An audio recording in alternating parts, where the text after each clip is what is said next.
Sebelum kita lanjut, jangan lupa like, comment, subscribe, dan nyalakan notifikasinya agar tidak ketinggalan info terbaru lainnya. Semoga bermanfaat.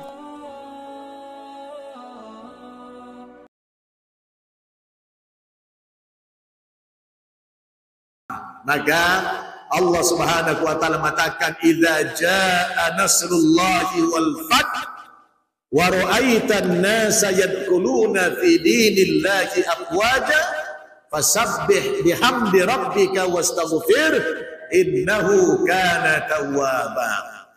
Apabila pertolongan Allah itu sudah muncul, sudah datang pertolongan Allah, kamu lihat manusia itu berduyun-duyun, berbondong-bondong masuk Islam. Lalu bagaimana sikap kamu mendengarkan berita ini? Kita sebagai muslim yang dari lahir harus punya sikap pasabbih, bertasbih kepada Allah mendengarkan orang masuk Islam. Subhanallah, bihamdi rabbik, seraya kita memuji Allah Subhanahu wa taala, orang masuk Islam, wastaghfir, dan sekaligus kita minta ampun. Kenapa minta ampun? Minta ampun, kok saya ini muslim dari lahir gini-gini aja Islam saya. Ini orang-orang yang dari agama lain masuk Islam kok sudah lebih hebat imannya dari saya. Wah, Bapak mau cerita? Saya kalau ceramah di Amerika keliling itu Pak, iman saya spontan nanjak begini. Tapi kalau saya ceramah dari Aceh sampai Papua, iman saya datar-datar saja. Ya, iman saya biasa-biasa saja. Tidak ada hal yang istimewa saya lihat. Tapi kalau saya keliling di negara-negara barat, iman saya nanjak cepat. Bagaimana tidak nanjak? Kadang-kadang habis sholat subuh begini, Bapak Ibu habis sholat subuh, saya kebetulan tidurnya bukan di hotel, saya tidur di mes pendeta. Itu gereja kan ada mesnya itu pendeta. Nah itu sudah dibeli, jadi saya nginapnya di mes pendeta. Tahu aja mereka saya mantan dulu, ya. Ditaruh saya di situ. Saya kan mantan juga. Saya juga mantan aktivis gereja dulu. Jadi saya ditaruh di situ.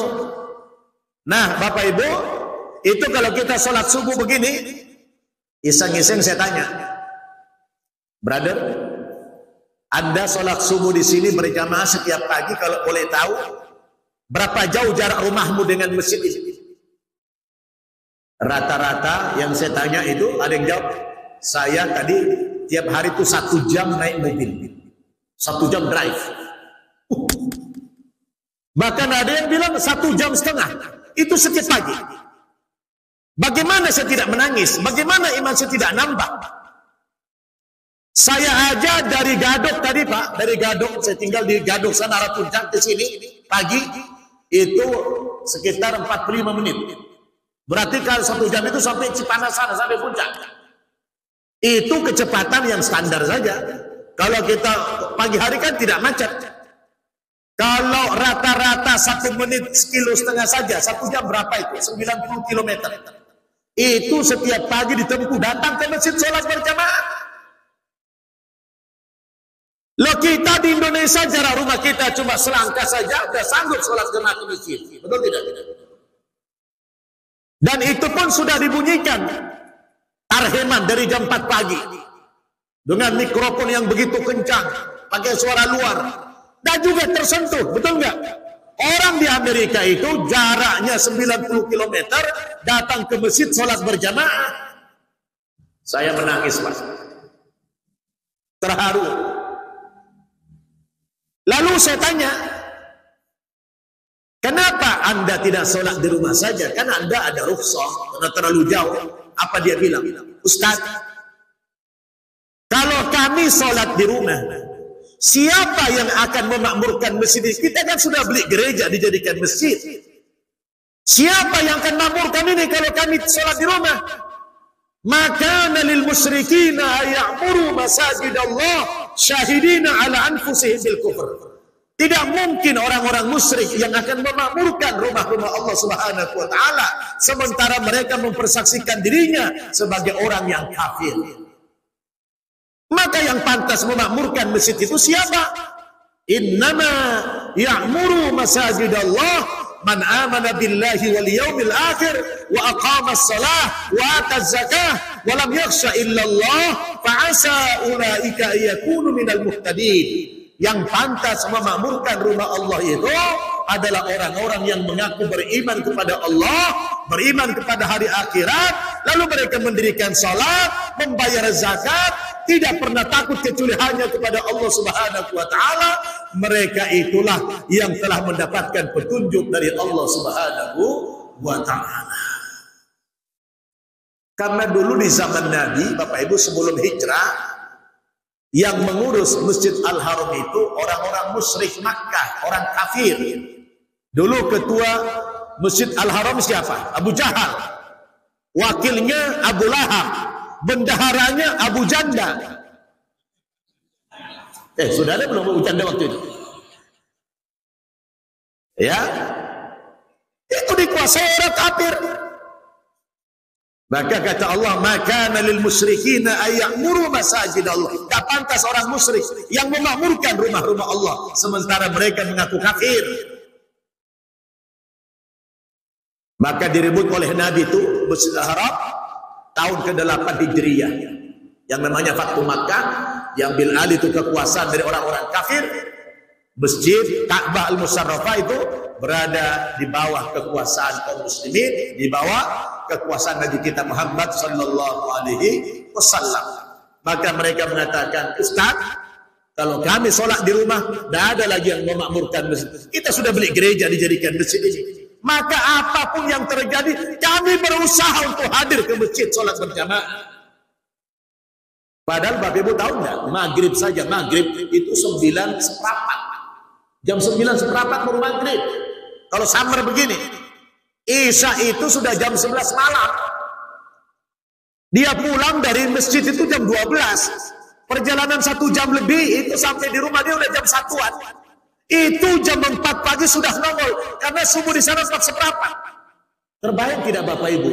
Dia istirahat paling hanya 2 jam saja. Maka dampak daripada komitmen ini membuat rakyat Amerika sekarang berbondong-bondong masuk agama Islam. Alhamdulillah. Kam min fi'atin qalilatin ghalabat fi'atan katsiratan bi'idznillah. Berapa banyak kelompok masyarakat yang kecil bisa mengalahkan jumlah yang besar dengan izin Allah Subhanahu wa taala. Muslim di Amerika itu sedikit, mungkin hanya sekitar 1%, tapi mereka mampu mengalahkan orang yang 99%. Kenapa? Karena mereka sadar kami minoritas, maka kami harus tunjukkan komitmen keislaman kami. Maka saya Pak banyak menangis.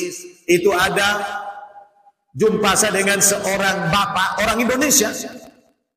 Dia ngomong sama saya, Ustaz, bersyukur banget saya pindah ke Amerika ini. Kenapa Pak? Saya tahu sholat Ustaz di Amerika ini. Memangnya Bapak mualaf? Enggak, saya muslim lahir. Saya di Indonesia itu sudah tidak pernah sholat.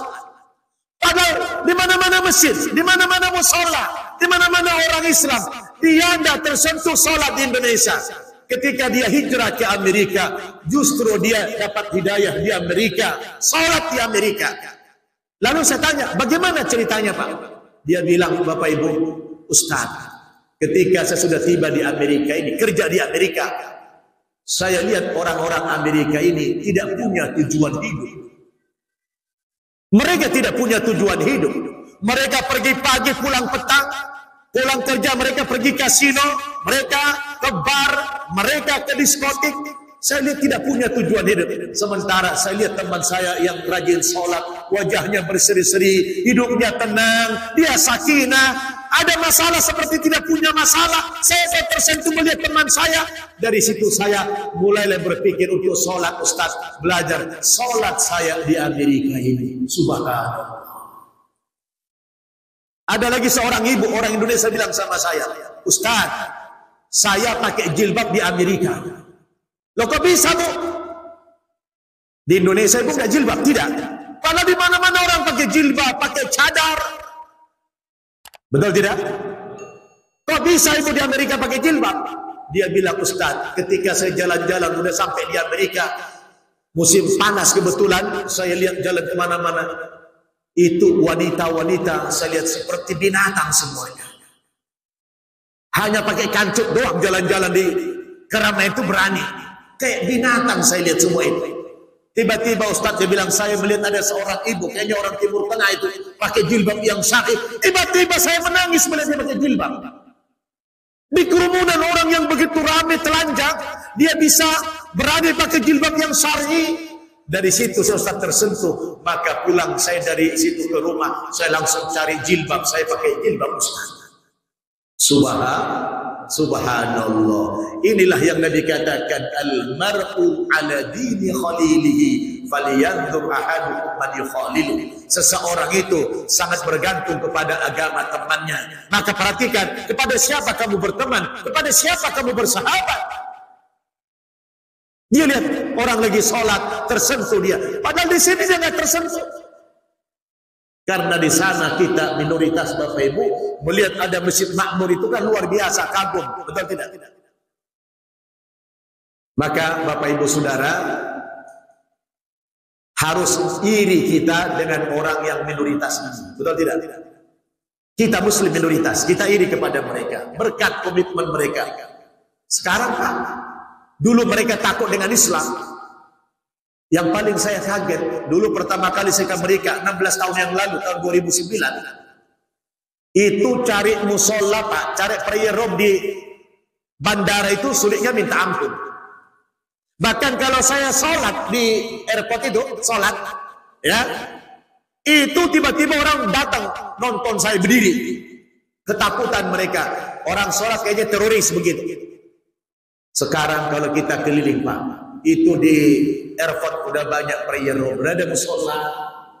Bahkan Times Square di New York itu kalau Ramadan di tempat terbuka alun-alun begitu dijadikan sholat tarawih berjamaah, diikuti ribuan orang di tempat terbuka, bukan dalam gedung.